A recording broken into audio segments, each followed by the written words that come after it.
మనకు ఈ అక్రమ దత్తత తీసుకునేటువంటి వ్యక్తుల గురించి నమ్మదగినటువంటి సమాచారం రావడం జరిగింది.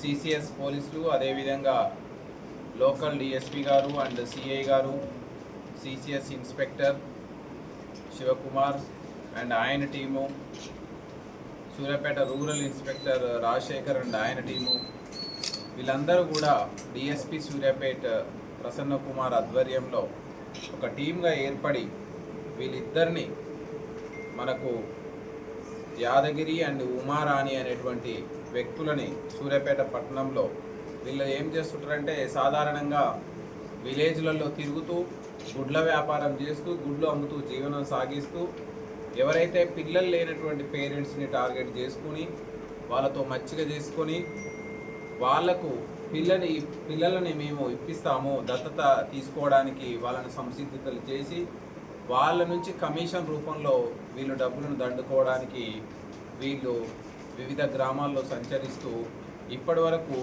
మనం తీసుకున్నటువంటి వివరాల ప్రకారం మనకు 10 మంది పిల్లల్ని వీళ్ళ ద్వారా దత్తత ఇచ్చినట్టు మనం గుర్తించడం జరిగింది. ఇంకా కొన్ని వివరాలు రావాల్సి ఉంది. మొత్తం ఈ మూటా ఎంతమందిని మనకు ఈ విధంగా ఇల్లీగల్ దత్తత ఇచ్చినటువంటి వ్యవహారం మనకు బయటికి వస్తుంది.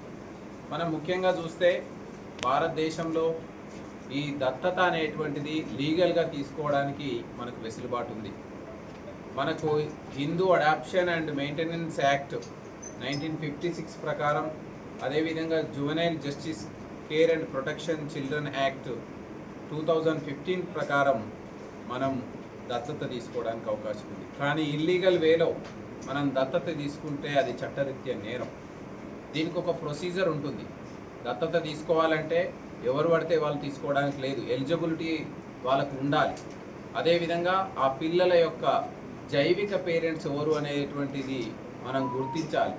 ఇవన్నీ ఫాలో కాకుండా ఇల్లీగల్గా పిల్లల్ని దత్తత తీసుకొని ఇచ్చినట్లయితే వాళ్ళ యొక్క పిల్లల్ని ఏ విధంగా తీసుకొచ్చిరనేటువంటిది, వాళ్ళు దొంగిలించి తీసుకొని వచ్చిర్రా లేకపోతే ఇంకా ఏ విధంగా తీసుకొచ్చిందని మనం రూల్ అవుట్ చేసుకోవాల్సినటువంటి అవసరం ఉంది. దీనికి సంబంధించి మనకు అడాప్షన్ ప్రొసీజర్ను చూస్తే మనకు సెంట్రల్ లెవెల్లో అడాప్షన్ రిసోర్స్ అథారిటీ అనేది ఒకటి ఉంటుంది. దానికి ఎవరైనా పిల్లలు కావాల్సిన వాళ్ళు ఆ అడాప్షన్ రిసోర్స్ సెంటర్ అథారిటీకి అప్లై చేసుకోవాలి. ఆ అప్లై చేసుకున్నటువంటి పేరెంట్స్ ప్రాపర్ ప్రొసీజర్ ప్రకారం అప్లై చేసుకుంటే ఆ ఏజెన్సీ ఎవరైతే అప్లై చేసుకున్న ఏజెన్సీ అడాప్షన్ తీసుకునేటువంటి తల్లిదండ్రుల ఇంటిని విజిట్ చేసి వాళ్ళ ప్రాస్పరిటీ, వాళ్ళది ఎట్లా ఉంది, వాళ్ళ ఫ్యామిలీ బ్యాక్గ్రౌండ్ అన్ని వివరాలను ఎంక్వైరీ చేసుకొని వాళ్ళు సూటబిలిటీ ఇచ్చిన తర్వాత కోర్టు ఆర్డర్ ద్వారా దత్తత తీసుకోవాల్సి వస్తుంది.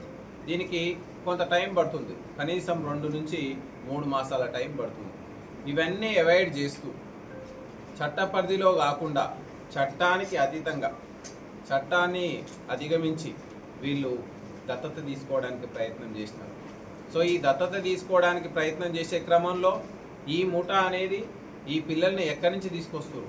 ముఖ్యంగా మనం ఈరోజు మనకు వచ్చినటువంటి ప్రాథమిక సమాచారం ప్రకారం ఈ ముఠా మొత్తం కూడా పిల్లల్ని మనకు గుజరాత్ రాష్ట్రంలో అహ్మదాబాద్, ముంబై, మహారాష్ట్ర పరిసర ప్రాంతాల నుంచి మనకు తీసుకొచ్చి అక్కడ 5 నుంచి 10 లక్షల రూపాయలకి ఆ పిల్లల్ని వాళ్ళని వేరియస్ దొంగతనం ద్వారానా ఇంకా ఏ విధంగా అనేది మనకు ఫర్దర్ ఇన్వెస్టిగేషన్లో తెలుస్తుంది.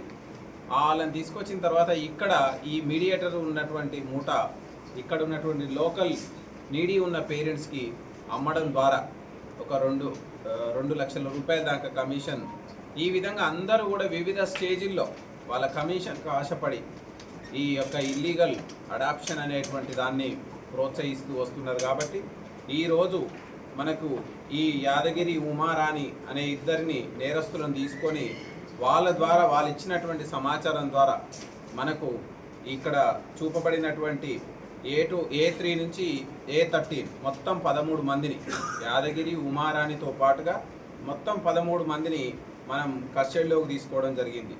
వీళ్ళు ఈ యొక్క ఇల్లీగల్ అడాప్షన్కి సంబంధించి వీళ్ళు మళ్ళీ ఫర్దర్గా డిస్కస్ చేసుకోవడానికి ఇంకా వేరే అడాప్షన్స్ గురించి మాట్లాడుకోవడానికి వస్తున్నారనేటువంటి సమాచారంతో ఫస్ట్ వీఆర్ నక్క యాదగిరి అనేటువంటి అతన్ని మన సూర్యాపేట వాస్తవ్యుడు అతన్ని తీసుకోవడం జరిగింది.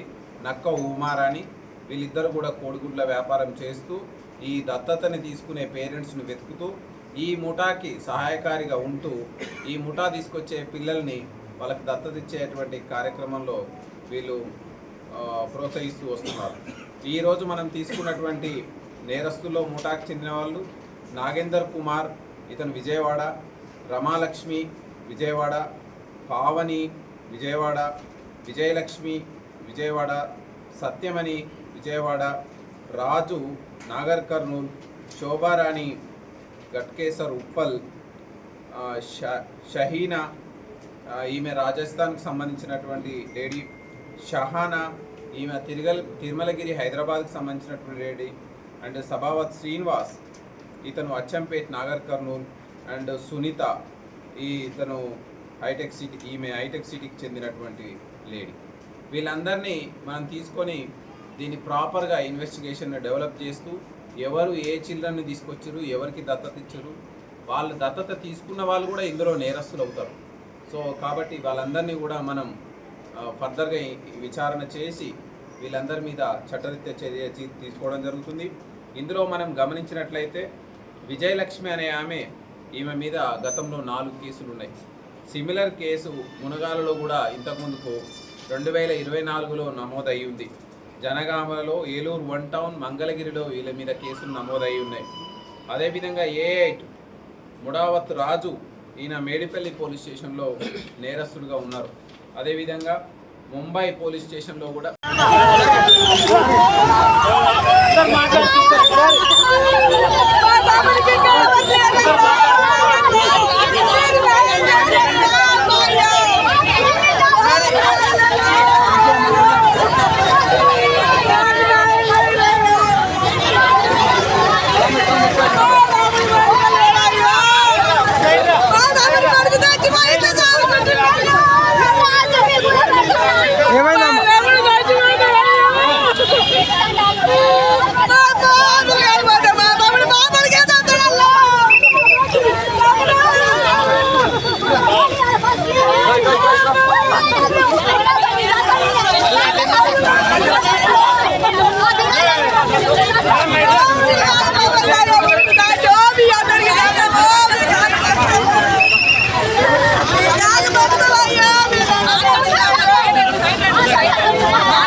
సార్కి వెళ్ళేది చెప్పు సారే అంటుండు మాట్లాడమ్మా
సార్. తప్పులు చచ్చిపోతే నేను ఈ కోరికతో మిగిలిపోతున్నా. ఎంత కష్టపడ్డా సార్ నేను పడి.